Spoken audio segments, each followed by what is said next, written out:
और चलिए अब आपको सीधी तस्वीरें दिखाते हैं होशंगाबाद से, जहां पर सीएम शिवराज सिंह चौहान कोरोना संक्रमण को लेकर समीक्षा बैठक कर रहे हैं। एकदम विस्फोट हो गया। तीसरी लहर भी अगर आई तो लापरवाही के कारण इतनी तेजी से आएगी, लेकिन हम सावधान रहे तो आएगी तो हम इतनी तेज आने नहीं देंगे। समय समय पर इलाज करके संक्रमण मुक्त करते रहेंगे। हम टाइम पर पकड़ ले तो लहर तूफान नहीं बन पाएगी, लहर भी नहीं रहने देंगे। हम उसको तो छोटा सा नाली बना के रख देंगे कि जब चाहो तब रोक दो। तो इसलिए एक मंत्र तो अपना यही है कि सावधान रहकर बड़ी लहर आने ही नहीं देना। और दूसरा मंत्र है अपना कि अस्पतालों में व्यवस्थाएं बढ़ा लेना। मैं सभी प्रशासनिक अधिकारियों को यह निर्देश दे रहा हूं कि अपने अपने अस्पताल में आईसीयू बेड, ऑक्सीजन बेड केवल जिला अस्पताल नहीं, नीचे तक हमारे प्राथमिक स्वास्थ्य केंद्र, सामुदायिक स्वास्थ्य केंद्र, इनकी व्यवस्था को मजबूत करके चले।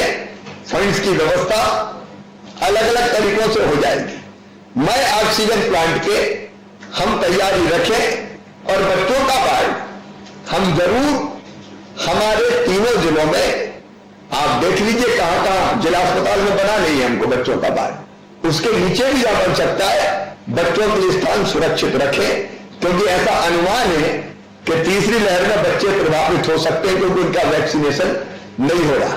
तो एक हमारी मेडिकल फैसिलिटीज का, स्वास्थ्य की सुविधाओं का विस्तार, यह हमारा लक्ष्य रहना चाहिए। और तीसरा वैक्सीनेशन का अभियान हमारा, अधिकतम टीकाकरण। अभी मैं इसलिए जोर नहीं दे रहा था कि मेरा दिमाग पूरा लगा था कि हम संक्रमण को कैसे रोकें, बीमारों का कैसे इलाज करें, ऑक्सीजन की कैसी व्यवस्था करें, दवाई हम कैसे लाएं, रेमडेसिविर का इंतजाम हम कैसे करें। अब इससे हम उबर गए, केवल एक समस्या हमारे सामने ब्लैक फंगस बची है, तो उसके लिए भी हमने एक विशेष टैबलेट आती है, वो टैबलेट बुलवा ली है, वो आज पहुंच जाएंगी, जो इंजेक्शन का सब्स्टिट्यूट भी है। और इंजेक्शन के लिए भी हम लगातार प्रयास कर रहे हैं। तो ब्लैक फंगस के लिए भी मेडिकल कॉलेजेस में विशेष वार्ड बनाए गए हैं, तो उसमें भी लगातार ऐसे केस ना रेफर होते जाए, उनकी भी इलाज की निःशुल्क की व्यवस्था हम करेंगे ताकि जनता को कोई दिक्कत और परेशानी ना हो। लेकिन इसके अलावा अभी तात्कालिक रेमडेसिविर कोई उठाने वाला नहीं, इतनी बड़ी संख्या में आ गए, कहीं कोई मारामारी नहीं है, तो वो व्यवस्थाएं अपनी हो गई है। अब हमको भविष्य की व्यवस्था करनी है, ऑक्सीजन प्लांट की पर्याप्त उपलब्धता करनी ताकि ऑक्सीजन की मारामारी ना हो, और उसके बाद हम वैक्सीनेशन के काम में लगेंगे। अब इस काम में लगे तो इसलिए वैक्सीनेशन को अभियान के रूप नहीं बनाया।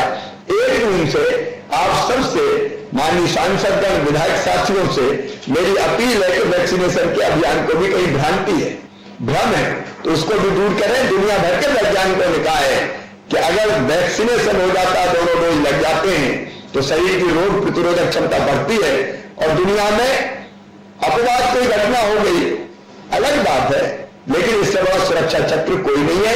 एक, दूरी बनाना, मास्क लगाए रखना, हाथ धोते रहना, और दूसरा वैक्सीनेशन।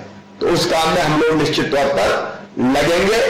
और बाकी जो हम लोगों ने सरकार की योजना बनाई, मैं सचमुच में बहुत व्यथित मन से कह रहा हूं, पीड़ा बहुत हुई, दर्द बहुत हुआ, क्योंकि लहर बहुत तेजी से आई, व्यवस्थाएं छोटी पड़ी एक समय, लेकिन अब फिर से वो बहाल किए। और ऐसी स्थिति में जब महामारी पीक पर थी, हमारे कई साथी हमसे बिछुड़े, कई बच्चे अनाथ हो गए, ये जानकारी मिली। और जब ये जानकारी मिली तो मन में पीड़ा हुई, लेकिन मन में एक संकल्प भी पैदा हुआ कि हमारे रहते हुए बच्चा अनाथ कैसे हो सकता है। आखिर वो मध्य प्रदेश के बच्चे हैं, उनका ध्यान रखना हमारी ड्यूटी है। और हमने तत्काल योजना बना ली, योजना बन गई। 30 नवंबर को आप तय कर लीजिए, आपके जिले में ऐसे बच्चे जिनके माता पिता अभिभावक ना हो, उनके खाते में हम पेंशन की पहली किस्त डालना चाहेंगे। तो तीनों जिले अगर ऐसे बच्चे हैं तो निश्चित तौर पर उसकी तैयारी भी कर लें। हमने अपने सरकारी कर्मचारी, चाहे किसी भी स्तर का हो, वो नियमित कर्मचारी हो, वो दैनिक वेतनभोगी हो, वो कलेक्टर रेट वाला हो, वो आउटसोर्स वाला हो, वो आंगनबाड़ी कार्यकर्ता हो, वो आशा कार्यकर्ता हो, कई ऐसे हैं इनमें से जो कर्तव्य का निर्वाह करते हुए इस दुनिया में नहीं रहे। और जब हमें ये पता चला तो हमने तत्काल ये तय किया कि उन्हीं के परिवार के किसी सदस्य को फास्ट ट्रैक पर ले जाकर अनुकंपा नियुक्ति दे दी जाएगी। वो योजना भी हमारी तैयार है। अनुग्रह राशि 5 लाख वो देने का भी हमने फैसला किया है। फिर एक दर्द और मेरे सीने में रह के उठता था कि कई परिवारों में सदस्य की मृत्यु हो गई। अब ये काम बहुत सोच समझ के करने का था, लेकिन मैं तो भावनात्मक व्यक्ति हूं, मुझे लगा ऐसे परिवार की मदद होनी चाहिए, इसलिए हमने तय किया कि ऐसे परिवार जो कोविड से प्रभावित होकर दुनिया छोड़ के चले गए, उनको 1 लाख रुपए की सहायता राशि दी जाएगी। उसके नियम, उसकी प्रक्रिया हम बना रहे कि कोई ना कोई प्रक्रिया तो हमको तय करनी पड़ेगी, ताकि ऐसे परिवारों की भी हम सहायता कर सकें। बाकी राशन से लेकर बाकी चीजों का इंतजाम हमने किया है। परसों कंस्ट्रक्शन वर्कर्स जो है निर्माण श्रमिक, उनके खाते में हम पैसा डालने वाले। हमने इसके पहले शहरी जो हमारे पथ विक्रेता थे उनके खाते में पैसा डाले। अब ग्रामीण भी जो स्ट्रीट वेंडर पथ विक्रेता है उनके खाते में भी पैसा डालेंगे। आप जानते हैं आर्थिक गतिविधियां बंद है, लेकिन पूरी ताकत से, और बजट में पैसा नहीं आ रहा इस समय कोई टैक्स वैक्स का, लेकिन फिर भी पूरी ताकत से अपनी जनता की भरपूर मदद करने की हम कोशिश कर रहे हैं, क्योंकि उसी जनता के लिए सरकार है, उसी जनता के लिए सरकार है। किसानों के खाते में हमने पैसे डाले, प्रधानमंत्री जी के भी आए और मुख्यमंत्री किसान कल्याण योजना के पैसे भी आए।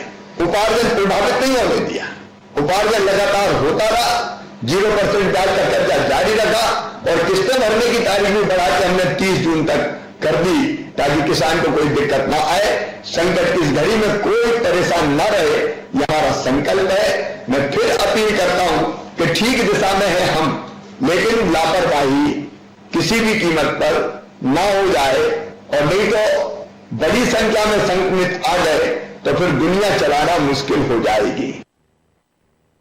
लगे वेंटिलेटर लगे, वो नहीं होने देना है, इसलिए सतर्कता बहुत आवश्यक है। क्राइसिस मैनेजमेंट कमेटी का इसमें बहुत महत्वपूर्ण रोल है।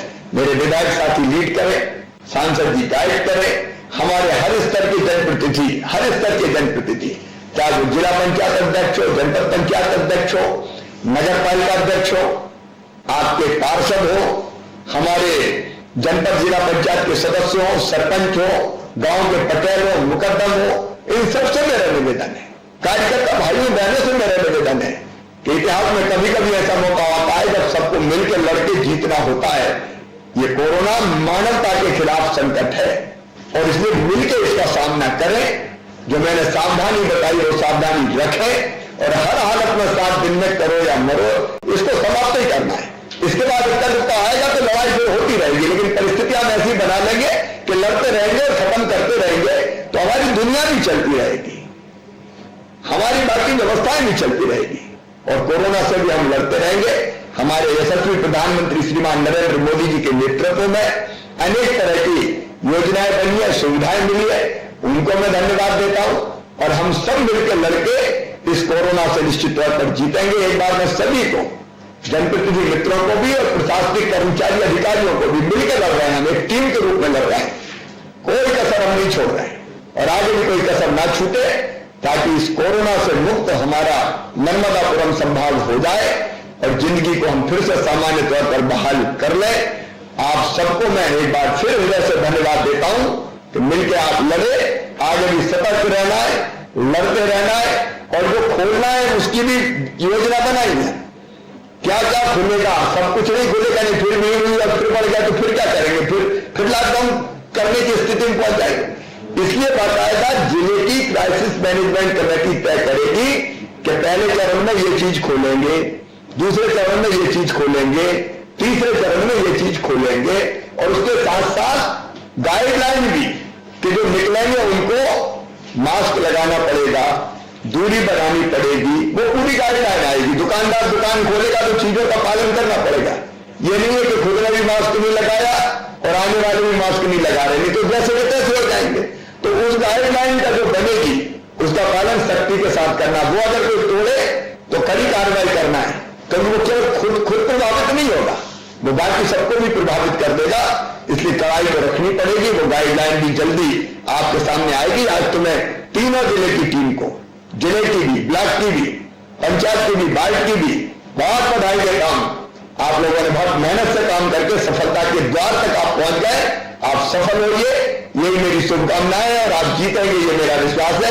बहुत बहुत धन्यवाद।